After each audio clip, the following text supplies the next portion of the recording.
hammock tour. So this is a water wheel that converts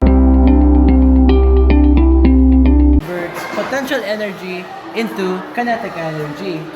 And then this is the house interior. We have an elevator and we can pull. Ta-da!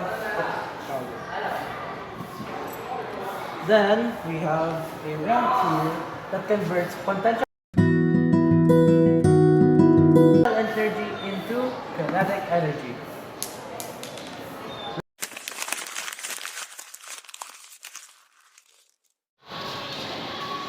So I will explain the elevator part. When the elevator moves up or down, it has kinetic energy. And when it is at the second floor, with nothing beneath it, it has potential energy. And when let go, or if the elevator shaft comes down, it has kinetic energy again. Look. And that is the first part of our project. The ramp. So, the representation for this for human beings is the marble. If the marble is at the top of the ramp, it holds its highest potential energy instead of kinetic. But when it gets released, it turns to kinetic energy instead. Solar panels.